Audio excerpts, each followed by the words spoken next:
Malawian Camera. Khalili pano ndi ya Prophet Shepherd Bushiri. Khoti la ku Malawi lawagamula kuti anyamuke akuyenda kuti apite ku South Africa komanso osati anyamuke koma awagwire awasunge mu custody mayemuke ndende mpaka nadza apange hand over kuapereka ndithu ku apolisi aku South Africa. Ndiyebe nkhani mwina make ngakhala kuti yapanga 10 yapanga U10 inatsala pang'ono ndithu komabe tingoyambira poyambirira kuti anthu timvetsetse kuti chimachitika nchani.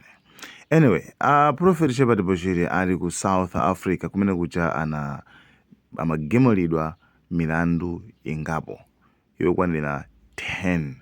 Milandu imeneyi ndithu ndiyosiyanasiyana, pali money laundering, mchitidwe wozembetsa ndalama, komanso kuabera anthu ndalama kudzera munjira zina zakenso, komanso mchitidwe ogwiririra. Ndiyebe zinthu zonsezi ndizonena kuti Prophet Shepherd Bushiri amati iyeyo ndi wosalakwa. Ndiye chinachitika nchakuti anamutenga ndithu kupita naye mpaka ku ndende ku South Africa nkuja kuti azikamusunga ndi mkazi wake umene koko. Ndiyebe nkhani ili mkhoti ngasi pamafunika mboni chani zambirimbiri. Nkhani yawo ili mkhoti anthu akaye ngasi madziwa moyo wako ndene ndovuta anapatsidwa belo. Ena tandazo la belo sitimalidziwa. Belo ndiye kuti you have to bail yourself out. Kuzipanga bail out iweyo ndiwoyenereka kuti akugwire ukhale ku ndende podikira chigamulo. Podikira chigamulo mvesana podikira ajaji akuweruza kuti kakhale ku ndende zaka 20.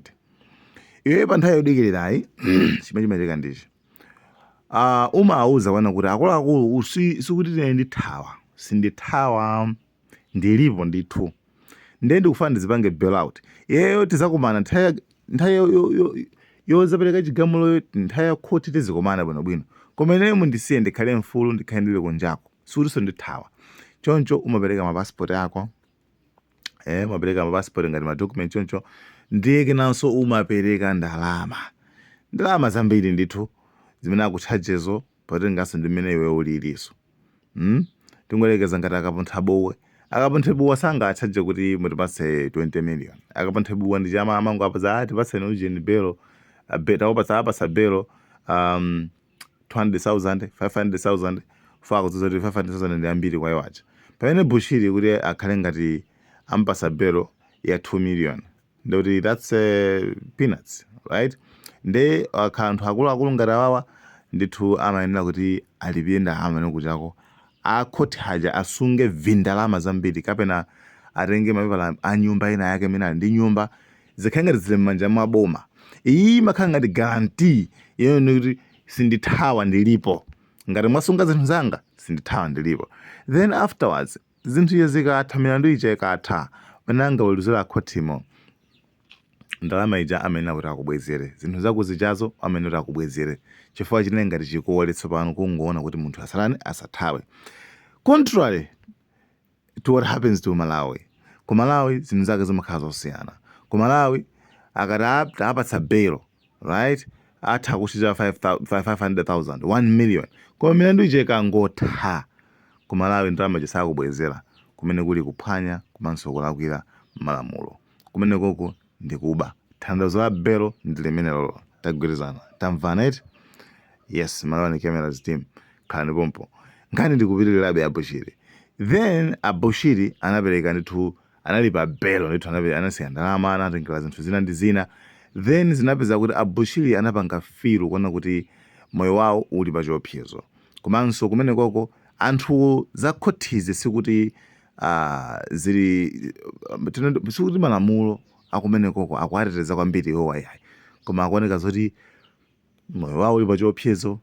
Then anaganiza zoti apa mmene tatuluka pa belumu tikudikira kuti kaloweso nthawi imeneyi yadikirirayi anathawa anang'ambika anawazika koma mpaka napano sitidziwa kuti Bushiri adatuluka bwanji mu South Africa chifukwa palibe pena paliponse ku airport kulibe chidindo kuti watulukamo exit, kumaboda kulibe kuti watulukamo exit. Then anabwera ku Malawi munjira zimene akuzidziwa muno wakeyo ndi mulungu wake. Atafika ku Malawi anapanga press briefing yoonena kuti akuluakulu I think I feel safe ndili home makuti. Koma Abushiri anapempha kuona kuti ngati mukuona be kuti a South Africa ino ngati mukuona be kuti ineyo makamaka ndilibe still olakwa mfamu ndipange milandu yanuyo ndiweruzebe nditiwe pa khoti sindikukana, komano tumizeni anthu anu mboni zanuzo milanduyo ichitikire ku Malawi kuno, chifukwa ineyo ndikungoopa moyo wanga ku South Africa ko kuti uli pa chiopsezo chifukwa maataki ndi ambirimbiri.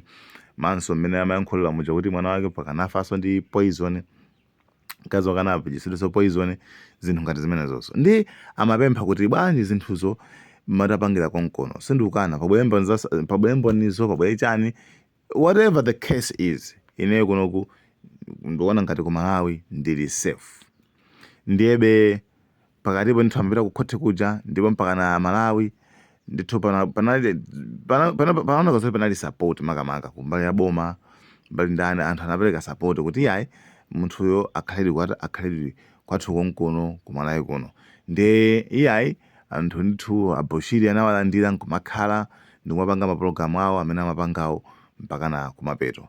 Then pakatipa apa tsopano zinapeza kuona kuti anabweranso pa TV kuyambanso anayankhula zimene amayankhulazo afusidwa amafunso ndena anthu angopanga connect kuti munthuyu wang'alula boma. Anyway, iyo ndi nkhani ina. Komano nkhani ya dzulo imene achitika dzulo ndiyo kuti akhoti achimwaza ajaji achimwaza ndithu ku khoti ana kuti Abushiri nkhani ndi mmene ili yonse imene ayionera akuyenera kuti asungidwe mu ndende. Akasungidwa mu ndende kenako tizawatumize ku South Africa kuti tizapanga handover kuchita kuwapereka ku manja mwa apolisi kuti nkhani akayimalizire konko, chigamulo chikachitika konko ku South Africa ko, anatero. Komano afterwards lawyer wa Abushiri anati yayi apa ndoti murani zinthuzo mukulakwitsa. Anapempha kuti bwanji murati nkhani ititengera ngati ku high court tipitanso ku high court ndithu silake chigamulo sanakhutisidwe nacho. Ndipo anapempha kuti yayi munthu ampange release amusiye, komanso tiperekanso zinthu zinaso ngati mwa maumboni ngati zimbezo. Ndi choncho zinapeza kuona kuti akhoti in the last minute anapereka tsopano 30 days, masiku sate okha kuti Abushiri muzilongozo muzipange bwinobwino muzipapate bwinobwino chilichonse chitheke mmene mukuonera kuti muzipulumutsamo, right, muli monsemo. Komano after 30 days ndekuti pabwera tsopano chiganizo cha khotiso kuti akhaleko nkuno kapena awatumize ku South Africa kumene Abushiri akuopa kuti moyo wawo uli pa chiopsezo. Choncho Abushiri anasiya kuti azipita kwawo, then tulika mu 30 days. Atacho kumene kumadzulo ake ndi amene wandithu amakajama praise the Lord, tamanda mulungu, kusangalala kuti ayi at least ibe 30 days ndoti ndi 30 days yokha imene ayinayo baba kuti zinthu zawo zazilongosera bwinobwino azipanga sort out, otherwise ndekuti afterwards ndikuti zivutirapo. Ndibe pali ena mmene ma reactions anabwera pa Facebook, ena mwakuti ena ati ayi abwerere, ena kuti ayi asabwerere chifukwa moyo wawo uli pa chiopsezo. Anyway guys, thank you so much. Umo ndi mmene nkhani ilili inanga inu maganizo anu ndo wati bwanji. Thank you. Malawian Cameras.